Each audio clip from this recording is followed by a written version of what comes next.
Bom dia a todos os irmãos. Espero que estejam a ter um feliz sábado na companhia do nosso Deus.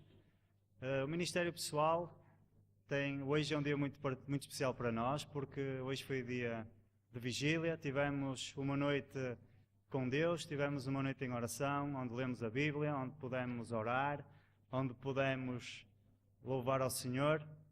E realmente tem sido uma bênção para nós e convidamos a igreja a preparar-se desde já para a vigília que iremos ter no próximo semestre também. Mas agora quero apresentar também o Ruben, para aqueles que não o conhecem. O Ruben é um irmão nosso da igreja de Espinho, ele é ancião de Espinho e está neste momento também a estudar Teologia na Universidade de New Bold, de Andrews. Eu já sabia que me enganar. De Andrews. Que o Senhor te abençoe e a sua família que está aqui connosco. Possamos realmente ser muito abençoados por Deus nesta manhã através dele. Bom dia a todos. É para mim uma alegria estar aqui convosco, na Igreja de Canelas, onde tenho o prazer de ver muitos rostos, que para mim são rostos conhecidos de há muitos anos, e pessoas que me habituei a ver na Igreja do Senhor. É por isso, com muita alegria, que estou aqui convosco hoje. E desejo realmente que o Senhor nos possa falar hoje e possa tocar o nosso coração. Hoje vamos falar de um tema, e eu queria vos pedir desculpa, porque hoje tenho uma voz assim um bocado exótica.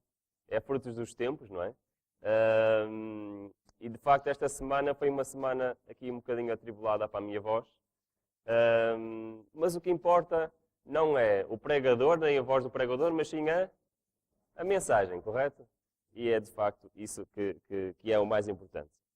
Hoje vou-vos falar de um tema que eu tenho a certeza que já muita gente pregou aqui deste sítio, nesta igreja. Hoje vamos falar de um texto profético e de uma parábola, que é a parábola das 10 virgens. Sim? Mas porquê a parábola das 10 virgens? Sabem, muitas vezes falamos sobre este tema e pregamos sobre este tema e todos nós sabemos mais ou menos o que esta parábola quer dizer. Mas o objetivo deste culto hoje é muito simples. É para que nós possamos identificar de que lado eu estou. Estão a perceber? O objetivo do culto, no final, é eu poder dizer a mim próprio: será que eu sou uma virgem sábia ou uma virgem louca? Está bem? Estão prontos então para uma mini maratona bíblica? Vamos lá? Vamos lá então. E vamos começar a abrir nossa Bíblia em Mateus 25. Logo a seguir ao sermão profético, temos então esta parábola que se encontra nos primeiros 13 versículos de Mateus 25. Eu ia chamar o meu amigo Ricardo e ele vai nos ler então estes textos.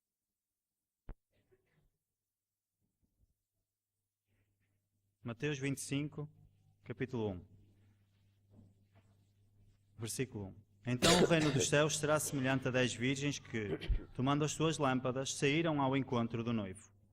5 eram insensatas e 5 prudentes.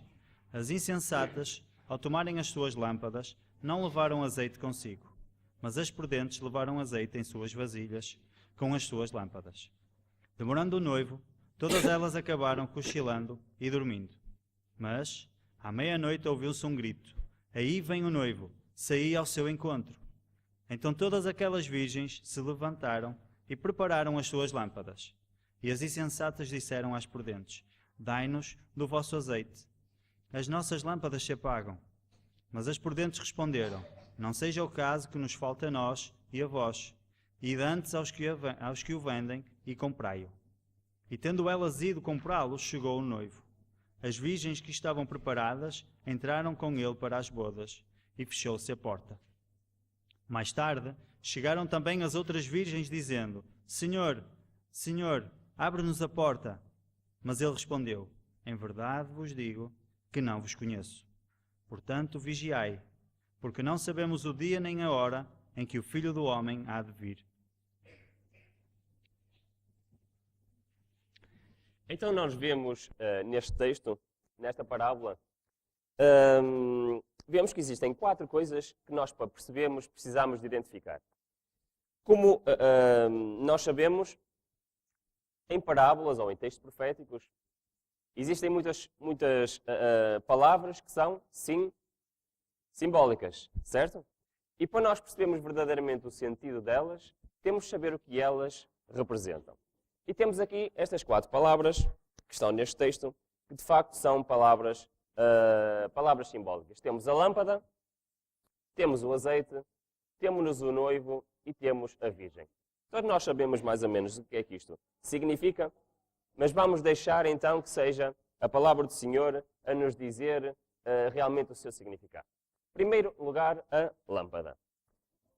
Se nós formos a Salmos 119, diz assim: lâmpada para os meus pés é a tua palavra e luz para o meu caminho. E em Provérbios 6, porque o mandamento é lâmpada e a lei é luz e as suas repreensões da correção são o caminho da vida. Então facilmente chegamos à conclusão que a lâmpada representa a palavra de Deus. Muito bem. Vamos continuar. Agora o azeite. 1 de Reis, agora sim 1 de Reis, diz então: o sacerdote tomou o chifre de azeite do tabernáculo e ungiu a Salomão. Como sabem, era prática que os reis de Israel fossem ungidos. E essa unção era feita com azeite. Mas o que é que isto representa? O Espírito do Senhor é sobre mim, pois me ungiu. Com estes 2 textos, o que é que nós conseguimos concluir então? Que o azeite representa então o Espírito do Senhor. O Espírito Santo, certo? E assim nós já conseguimos melhor decifrar este texto. O noivo, todos nós sabemos, e vemos aqui pelas palavras de João Batista, que diz assim: eu não sou o Cristo, mas sou enviado adiante dele. Estava-se a referir então a Jesus, que viria a seguir. Aquele que tem a esposa é o esposo, mas o amigo do esposo, referindo-se a ele próprio, que lhe assiste e o ouve, alegra-se muito com a voz do esposo. Porque vos tenho preparado para vos apresentar como uma virgem pura a um marido, a saber, a Cristo. Então este noivo, já sabemos, não é? Mas vemos aqui pela palavra de Deus que é então uma representação de Jesus Cristo. Não há dúvidas, pois não? Até aqui está tudo simples. Virgem. Vamos então ver. Uma virgem é, em primeiro lugar, o quê? É uma mulher, certo? Neste caso, é uma mulher. E o que é que representa profeticamente, simbolicamente, uma mulher? E ainda por cima, além de uma mulher, é uma mulher que é virgem, certo? Vamos ver então. Em Efésios diz-nos o seguinte: porque o marido é a cabeça da mulher, como também Cristo é a cabeça da igreja, sendo ele próprio o salvador do corpo. Vós, maridos, amai vossas mulheres, como também Cristo amou a igreja, e assim mesmo se entregou por ela. Grande é este mistério. Digo, porém, a respeito de Cristo e da igreja. Até agora ainda não há muitas novidades, mas de facto nós vemos que estas virgens, sendo mulheres, representam uma igreja, certo? Mas o que é que representam mais? Representam uma igreja qualquer? Uma igreja qualquer? Vamos ver. Em Apocalipse diz assim: e o Espírito e a esposa dizem: vem. Vem quem? Está-se a referir a quem? Estamos em Apocalipse 22. Está-se a referir ao retorno de Jesus, certo? Por isso, esta igreja é uma igreja que aguarda quem? A segunda vinda de Cristo. Certo? Se aguarda a segunda vinda de Cristo, como é que se chama uma igreja que aguarda a segunda vinda de Cristo? Chama-se Adventista. Certo? Por isso nós vemos que esta mulher é uma igreja que aguarda a segunda vinda de Cristo. Mais características. Estes são os que não estão contaminados com mulheres, porque são virgens. Como vimos, além de mulher, são também virgens. Estes são os que seguem o Cordeiro para onde quer que vá. Temos aqui outra característica destas mulheres. Para além de ser uma igreja que aguarda a segunda vinda de Cristo, é também uma igreja que não se contaminou com falsas doutrinas. Então estamos a perceber melhor o que é que simbolizam estas 10 virgens. Mas temos mais. Vamos continuar. Porque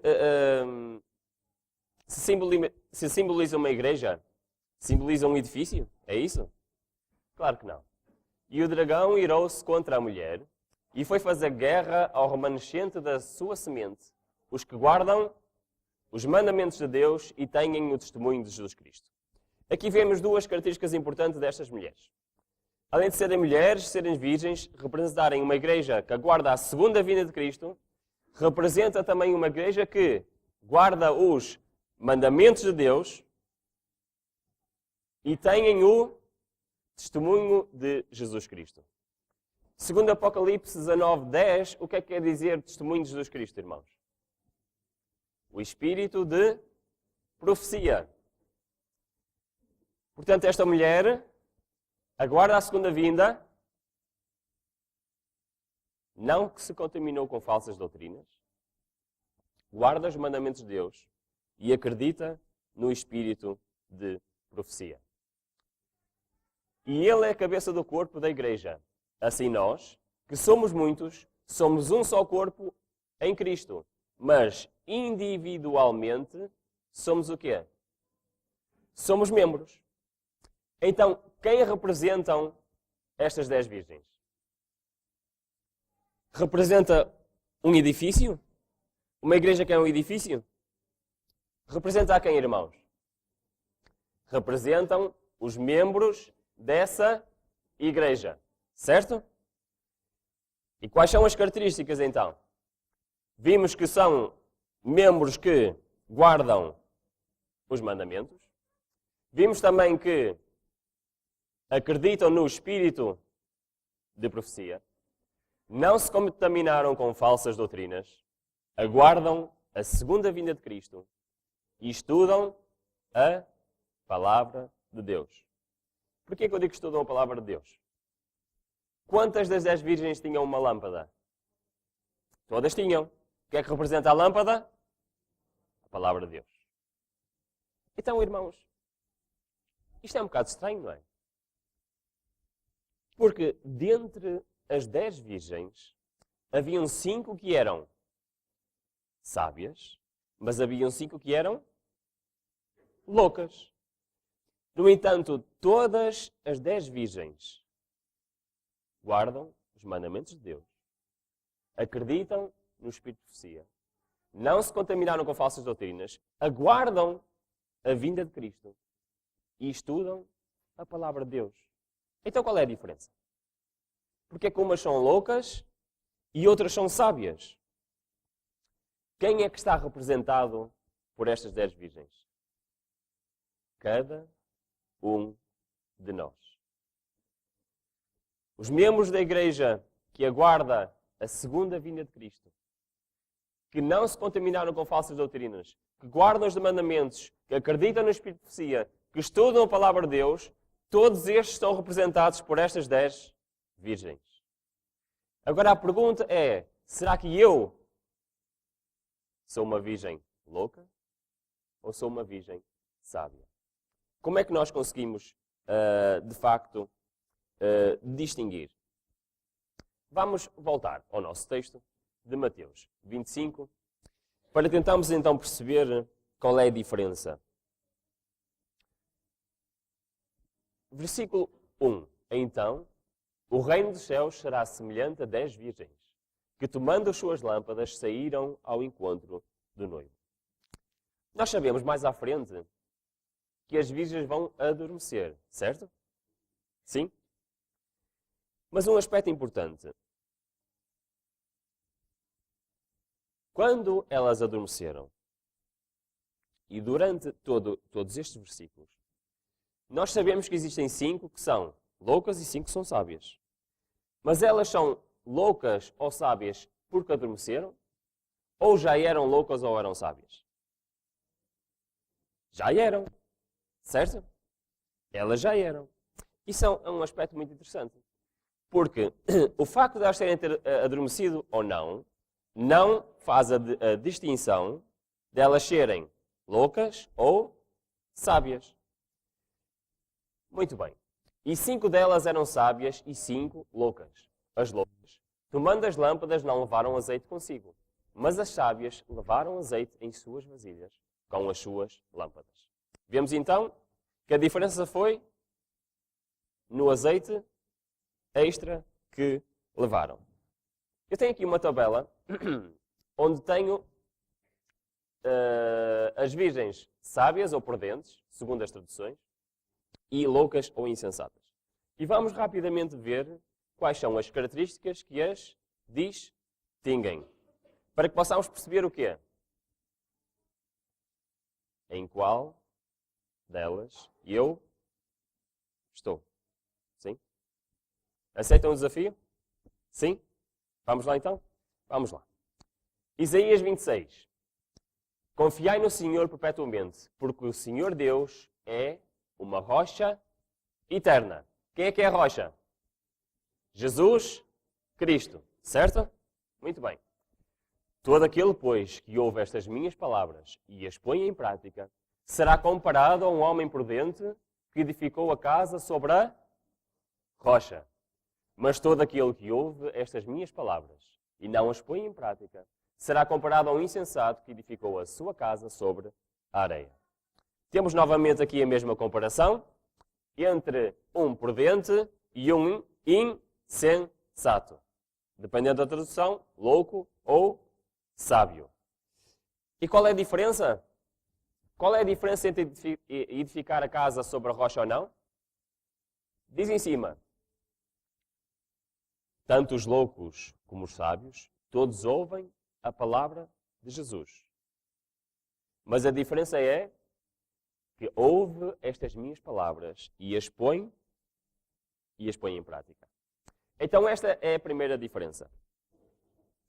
Nós vimos que quer os sábios, quer os loucos, de acordo com esta parábola, acreditam na palavra do Senhor. Acreditam no espírito de profecia. No entanto, há uma diferença. Qual é a diferença, irmãos? É que uns estudam e põem em prática.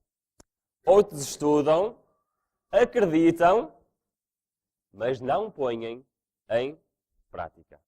Esta é a primeira diferença entre um louco e um sábio, segundo a parábola das 10 virgens. Eu posso estar a estudar a Bíblia, posso estar a estudar a profecia e ler algo que eu diga assim. Estão a perceber? Isto se calhar não é bem assim. Isto é eu a fazer a distinção entre ser louco ou ser sábio. Segunda característica. Tu os feristes, mas eles nada sentiram. Tu os deixastes esgotados, mas eles recusaram a correção. Endureceram o rosto mais do que a rocha e recusaram arrepender-se. Estes são apenas pobres e insensatos. Não reconhecem o caminho do Senhor, nem a justiça do seu Deus. Vemos mais uma vez aqui uma diferença. Sabem, muitas vezes na nossa vida nós temos provações. Temos problemas. Temos aflições. E muitas vezes elas são permitidas por quem? Por Deus. Porquê que Deus permite problemas na nossa vida? Só há um motivo. Porquê é que Deus permite? Porque Ele nos quer refinar como ouro puro. Certo, irmãos? Mas quando vêm esses problemas, quando vêm as aflições, os sábios reagem de maneira diferente em relação aos loucos. Os sensatos, os prudentes, reagem de maneira diferente em relação aos insensatos. Qual é a diferença? O que é que diz o texto?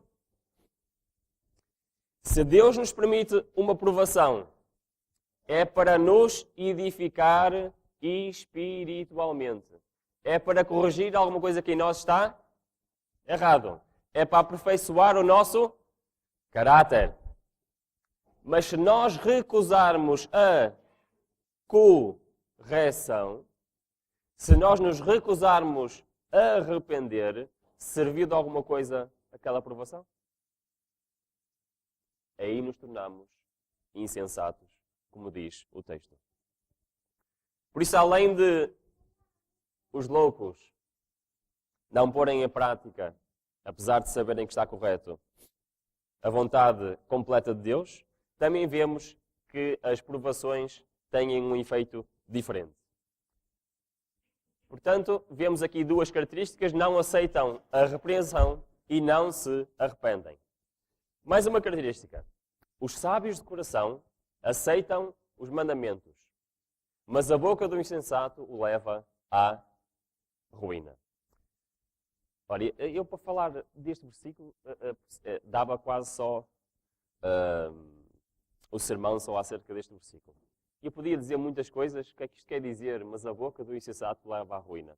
De facto, há muitas coisas que pela boca nos podem levar à ruína. E eu não estou a falar só da alimentação, irmãos. Sabem que um dos problemas na igreja, e que especialmente no Novo Testamento muitas vezes fala, é que com a nossa boca nós podemos o quê? Podemos ajudar muito o nosso irmão, mas também podemos, não é? Muitas vezes é ou não um grande problema dentro da igreja a maledicência. É de facto uma das características de um insensato, é o uso que dá à sua boca, quer no que entra, quer no que sai. Portanto, como vemos, esta característica é de facto, aceitam os mandamentos de Deus. Mas os mandamentos de Deus não são só os 10 mandamentos, ou são? São? Não são? É toda a palavra de Deus. Certo? Vamos continuar. Outra característica. O sábio teme e desvia-se do mal, mas o tolo se incoloriza e dá-se por seguro. O que é que este texto está a falar aqui? Mais uma diferença entre o sábio e o louco. Está-nos a falar do nosso temperamento. Quem é que se incoloriza? Eu posso contar um segredo. Os irmãos, deixam. É algo que eu luto na minha vida. Porque eu sempre tive muita vontade e muito facilmente me enervava, digamos assim. Não sei se alguma vez aconteceu com os irmãos. Mas já repararam que muitas vezes nós nos enervamos, discutimos, muitas vezes até com as pessoas que nós mais amamos, por assuntos sem nenhuma importância. Às vezes amigos por causa de um jogo, às vezes marido e mulher por causa de uma coisa que era amarela ou que era verde. Estão a perceber o que eu estou a dizer? É verdade ou não é verdade? Onde é que se demonstra efetivamente o nosso caráter? É nestas situações, irmãos. E nós vemos que uma das diferenças entre o sábio e o louco é que o sábio sabe controlar as suas e o louco se encoleriza. Temos de aprender a aperfeiçoar o nosso caráter. É isto que nos está a dizer este texto. E por isso nós demonstramos que não confiamos na nossa própria força, mas sim nos desviamos do mal. Lembram-se de Moisés antes de fugir para o deserto? Era assim. O Moisés, antes de fugir para o deserto, confiava nas suas próprias forças. Quando ele viu o seu colega do povo de Israel a ser maltratado, o que é que ele fez? Enervou-se e já está. Foi assim ou não foi? Mas depois daqueles anos no deserto, vemos um homem totalmente transformado. Passando de louco a sábio. Mais uma característica. Quem dentro de vós é sábio e entendido. Mostre pelo seu bom trato as suas obras em mansidão e sabedoria. Aqui está mais uma característica dos sábios. Aquilo que Cristo disse, que pelas suas obras os conhecereis. Um sábio é aquele membro que a sua vida demonstra o quê? O caráter de Cristo.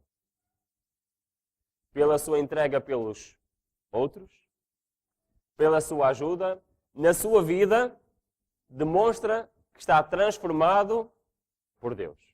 Esta é, então, mais uma das características que distinguem os membros de serem sábios a serem loucos. Portanto, temos aqui um quadro já quase completo das nossas características entre os sábios e os loucos. Mas falta uma característica.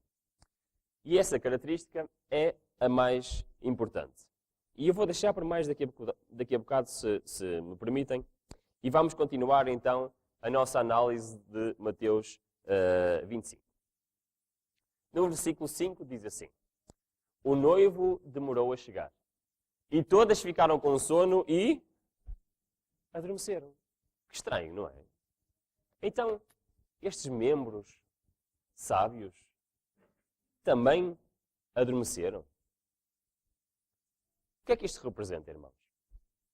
Nós sabemos realmente que das 7 igrejas do Apocalipse, nós somos a igreja de Laodiceia, não é? Somos uma igreja morna, acomodada e que está, segundo a profecia, está a dormir. Eu não sei se os irmãos concordam, mas eu acho que sim. Eu vou contar aqui rapidamente. Sabem, o meu pior inimigo é aquele que está ali atrás, olhar para mim, que é o relógio. Mas eu também sei que, quando vem uma visita a pregar, tem direito a um desconto de tempo, não é? Certo ou errado? É certo. Eu vou tentar terminar no tempo, estou a brincar. Mas queria contar rapidamente algo que se passou e que eu pensei há pouco tempo.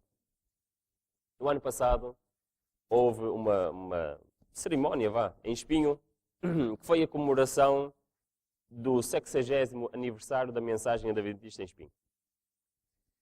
E, como é hábito, nós convidamos alguns pioneiros da fé, da Igreja de Espinho, mas também da Igreja de Santa Maria da Feira e da Igreja de Oliveira das Meias.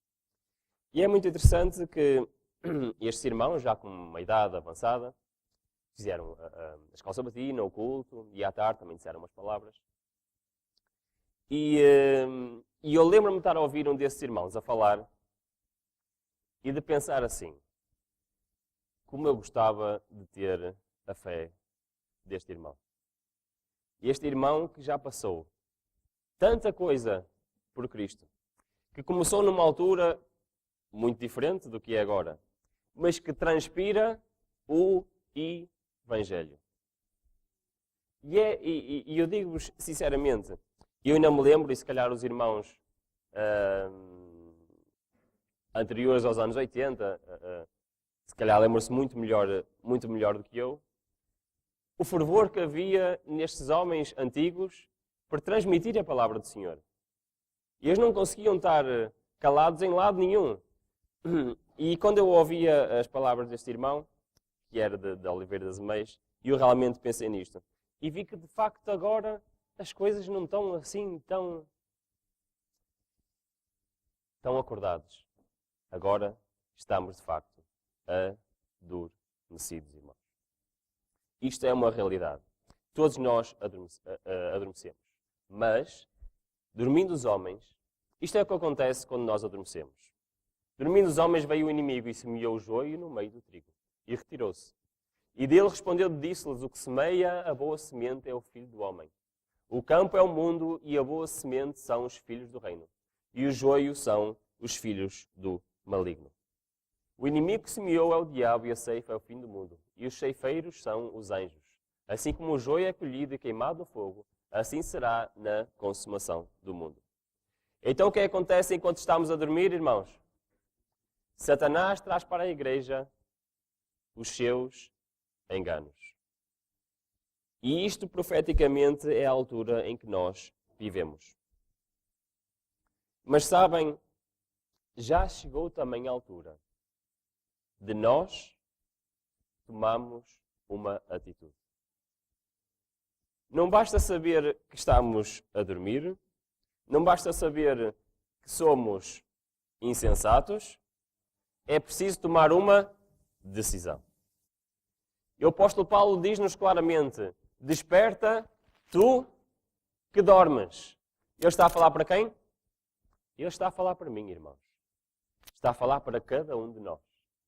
E levanta-te dentre os mortos, e Cristo te esclarecerá. Portanto, vede prudentemente como andais, não como loucos, mas como sábios. Paulo está aqui a dizer, irmãos, que está na altura realmente de nós despertarmos, de nós acordarmos e de pararmos de fazer de conta que somos cristãos e ser verdadeiramente cristãos. De vivermos como se verdadeiramente acreditássemos que Cristo está à porta. Estamos realmente na altura de despertar. Porquê? Como diz no versículo 6, mas à meia-noite ouviu-se um grito, eis o noivo, saí-lhe ao encontro. Então todas aquelas virgens se levantaram e prepararam as suas lâmpadas. Portanto, nós vemos aqui que, na altura de despertar, as virgens sábias despertaram e as loucas que permaneceram a dormir. Correto? Não. Então vemos que todas despertaram. E todas foram preparar a sua lâmpada. É interessante que isto tem muito significado. Nós vamos terminar este culto a perceber o que é quer dizer isto de preparar a lâmpada, para percebermos realmente de que lado nós estamos. E eu trouxe aqui uma imagem que eu já vou mostrar. Eu era para ter trazido uma lâmpada mesmo, mas eu mostro na fotografia que é igual.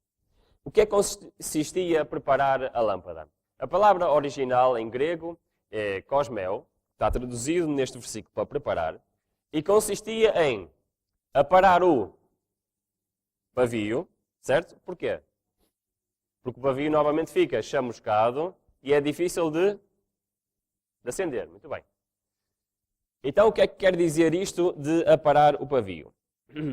A mesma palavra, cosmeo, em grego, encontra-se em mais dois versículos. Nestes dois versículos. Primeiro diz assim, em Lucas, voltarei para a minha casa de onde saí, e chegando, acha varrida e adornada. Aqui, em vez de preparada, está a palavra adornada. O que é que isto quer dizer? Imaginem, irmãos, que têm uma visita que vem à vossa casa. O que é que vocês fazem? Tudo desarrumado. Não? O que é que vocês fazem? Arrumam a casa, põem tudo impecável para receber a visita, certo? É isto que quer dizer esta palavra cosmeo. Assim como João utilizou esta mesma palavra para descrever e vi a santa cidade, a nova Jerusalém, que descia do céu da parte de Deus, adereçada como uma noiva ataviada. Neste caso foi traduzido para ataviada, pronta para o seu noivo. Ora, o que é que isto quer dizer?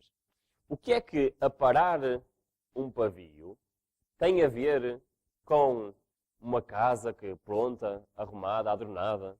O que é que isto quer dizer? Sabem o que é que quer dizer? Há bocado falámos que muitas vezes Deus permite dificuldades para quê? Para nos. E é isto que significa, irmãos. Nós precisamos de ser aparados. Deus precisa de retirar de nós o que está mal. Deus precisa de nos aperfeiçoar. E é isto realmente que representa, então, o aparar o pavio. Semelhantemente vós, mulheres, o enfeite delas não seja o exterior, no frisado dos cabelos, no uso das joias de ouro, na compostura dos vestidos, mas o homem coberto no coração, no incorruptível traje de um espírito manso e quieto. É o precioso que é precioso diante de Deus. Então, o que é que isto nos quer dizer, o adornado? É ter então um espírito manso e quieto. É ter o nosso coração transformado por Jesus Cristo. Depois temos que, além de aparar o pavio, é preciso então limpar e adornar a lâmpada. Ninguém, pois, acende uma lâmpada e cobre com algum vaso, ou a põe debaixo da cama, mas põe-a no velador, para os que entram vejam a sua luz. E realmente é assim. Aquele que, de facto, é transformado por Cristo, isso vê-se, como também já vimos, aonde? Na sua vida. É impossível alguém disfarçar que está transformado por Cristo. É interessante que, como nós sabemos, a boca fala do que o coração está cheio. Certo? E por isso, realmente, se nós estamos transformados por Deus, isso vai-se ver em todos os nossos atos, em todas as nossas palavras. Mas para terminarmos, então, irmãos, vamos ao ponto mais importante. Que foi aqui que se viu a diferença final entre os sábios e entre os loucos. Porque faltou encher a lâmpada de azeite porque ele estava-se a acabar. E nós vemos que os sábios tinham azeite e os loucos não tinham azeite. E também já vimos o que é que representa este azeite. Representa o Espírito Santo. Irmãos, esta é a diferença mais importante. Para nós sabermos se somos sábios ou se somos loucos. Porquê é que eles precisam deste azeite? E as loucas disseram às sábias: dai-nos do vosso azeite, porque as nossas lâmpadas se apagam. Mas as sábias responderam dizendo: não seja caso que nos falte a nós e a vós, e antes aos que o vendem, e comprai-o para vós. O azeite representa o Espírito Santo, certo? Posso eu partilhar o meu Espírito Santo com o do irmão? Não posso, pois não. É impossível. Cada um tem que ter a sua relação pessoal com Deus. Então, nós vimos que a característica final que distingue os sábios dos loucos é que os sábios têm o Espírito Santo e os loucos não têm o Espírito Santo. Isso faz com que eles tenham um comportamento diferente. Sabem qual é este comportamento, irmãos? Porque o Espírito do Senhor é sobre mim, pois me ungiu para evangelizar. Então nós vemos aqui, irmãos, que nós podemos ser membros da igreja que aguarda a segunda vinda de Cristo. Podemos acreditar na sua palavra. Podemos acreditar no Espírito Santo. Mas aqueles que têm o Espírito do Senhor, o que é que eles praticam? Sabem que o evangelismo é uma característica daqueles que têm o Espírito Santo. Sabem que é impossível a alguém que está preenchido pelo Espírito do Senhor não falar de Cristo aos outros. Porque o seu coração está tão cheio de Cristo que é impossível não sair cá para fora. Esta é então uma das características mais importantes que distingue um sábio de um louco. O fruto do justo é a árvore da vida, e o que ganha almas é sábio. Vamos terminar com o último versículo, que nos diz assim: E tendo elas ido comprá-lo, chegou o noivo, e as que estavam preparadas entraram com ele para as bodas, e fechou-se a porta. Depois vieram também as outras virgens e disseram: Senhor, Senhor, abre-nos a porta. E ele, porém, respondeu: Em verdade vos digo, não vos conheço. Irmãos, haverá situação mais horrível, haverá situação mais triste do que pertencer à igreja verdadeira, do que acreditar na palavra do Senhor, estudar a palavra do Senhor, e no fim, Cristo dizer: não vos conheço. Estar na igreja correta não nos dá a salvação. Estar na igreja correta não faz com que sejamos sábios. Ler a palavra do Senhor só nos faz sábios se nós as pusermos em prática. E por isso, meus irmãos, está na altura, realmente, de sermos sábios e deixarmos de ser loucos.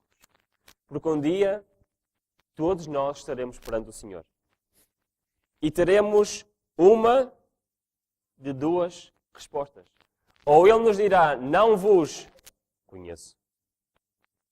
Ou então, o Senhor é bom, uma fortaleza no dia da angústia, e conhece os que nele confiam. Sabem, nós só realmente pomos a nossa vida nas mãos do Senhor se verdadeiramente confiarmos nele.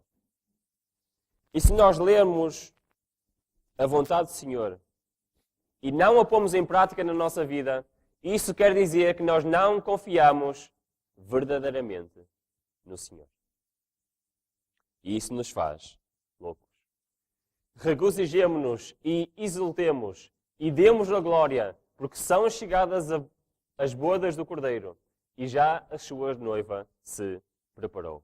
É agora, irmãos. É a altura de hoje verdadeiramente nos prepararmos para a vinda do Senhor.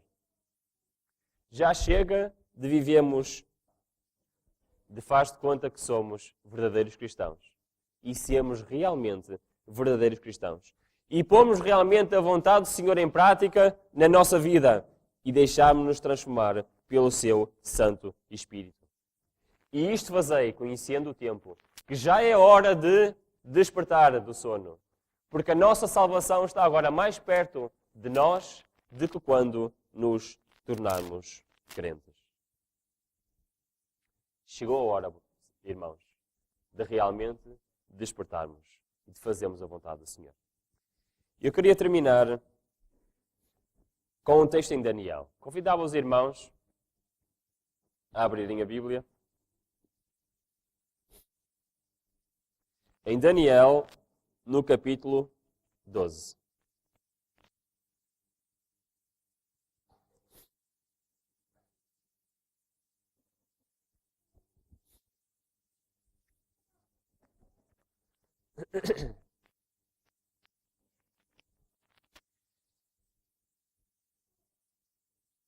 Como eu dizia, chegou a altura de despertarmos e de sermos sábios e fazermos realmente a vontade do Senhor. Porque, se o fizermos, estas palavras serão para cada um de nós. Daniel 12, versículo 3, diz: Os que forem sábios, pois, resplandecerão como o fulgor do firmamento, e os que converterem a muitos para a justiça, como as estrelas sempre e eternamente. Irmão, este pode ser o teu último chamado. Verdadeiramente entreguemos as nossas vidas ao Senhor e façamos a sua vontade. Que Deus abençoe cada um de nós a nos tornarmos sábios para Ele. Amém.